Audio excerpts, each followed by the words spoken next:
pas divulguer les informations. Et c'est marqué, tu signes un truc, si tu divulgues les informations, c'est 5 millions de dollars d'amende.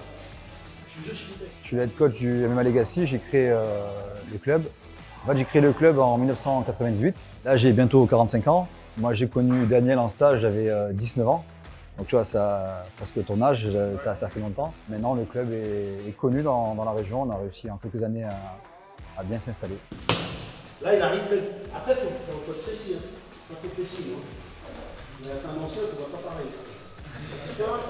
Petit saut, je pars carrément là pour te donner. Boum. Ok, avec ça. Je suis content de le mener aujourd'hui aussi au club qui voit un peu ce résultat, un peu ce que j'ai créé avec mes amis, etc. sur le club. Ça fait plaisir la reconnaissance. Parce que c'est un travail de longue haleine. Ça fait très longtemps que je suis dans le game. Et je suis encore là, c'est incroyable. L'ancien, voilà, quoi, il tient encore la route. Pas besoin qu'il est au sol. Alors vous avez vu le poids du corps, jambe arrière, quand je vois direct, le corps il passe sur la jambe avant. Sentir où je mets le poids du corps quand je frappe. Allez, c'est parti, on y va.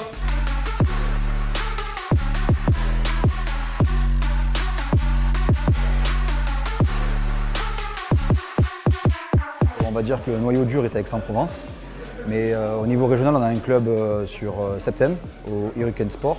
On a un club aussi à Airbus, hélicoptère, et après à Toulon, sur l'Espont, qui est avec Bruno Barjavel qui s'occupe de la section. Ce qui est bien avec le MMA Legacy, c'est qu'on n'est pas concentré uniquement sur les combattants. On est vraiment dans le sens où les enfants peuvent commencer à partir de 5 ans, sur une base de Yosekan Budo. Donc c'est du pied-point, c'est comme du MMA en kimono. C'est une école vraiment très performante pour amener jusqu'au MMA. Et dès qu'ils arrivent à partir de 11 ans, on crée un groupe ado qu'on mélange avec les adultes.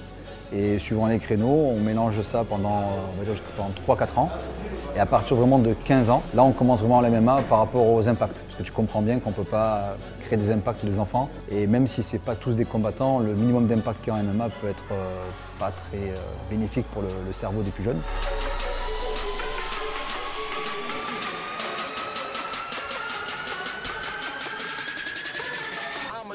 Donc oui, c'est adapté à tout le monde. Justement, dans le club au MMA Legacy, on a développé 4 groupes. Donc il y a les novices, les d'arrivée qui sont débutants, qui découvrent le MMA. Après, on a ce qu'on a appelé, nous, les rookies, les nouveaux qui arrivent mais qui veulent un peu de la bagarre. Donc on a un groupe particulier, ça tourne. Premier groupe que j'ai cité, c'est 20%. Les rookies, c'est 40%. Après, on a les hoplites, ce sont les anciens qui sont là, qui sont aptes à combattre, mais qui ne sont pas forcément des compétiteurs. Là, ça tourne à peu près à 60%. Et après, on a la team elite, ce sont les combattants. Là, ça tourne en cours à 80% entre eux. Pour venir au MMA Legacy, on a Tom Duquesnoy qui vient, Fire Kid, on apprécie beaucoup. Il y a aussi Thomas Loubersan, voilà, donc qui passe et qui est un peu le référent grappling pour le club. On a un coach romain chez nous qui s'occupe de la partie JB, avec l'école base de Jean-Marc Noblo. Du coup, avec l'Yosekan Budo de l'école Mochizuki, avec le jiu-jitsu brésilien et les MMA, les week-ends ils sont pris.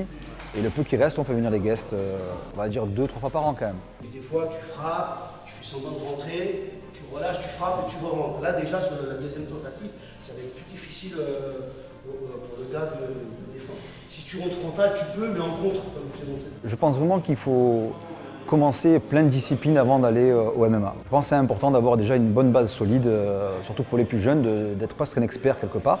La bonne entente, le respect des clubs et des partenaires avant et après les combats va faire que le MMA va se développer de plus en plus. Si tu rêves de grandes choses, fais-les. N'hésite pas. Il y a beaucoup de gens qui vont t'empêcher peut-être de les faire. Les conseillers ne sont pas les payeurs. Il faut aller jusqu'au bout de ton rêve, jusqu'au bout de ton délire.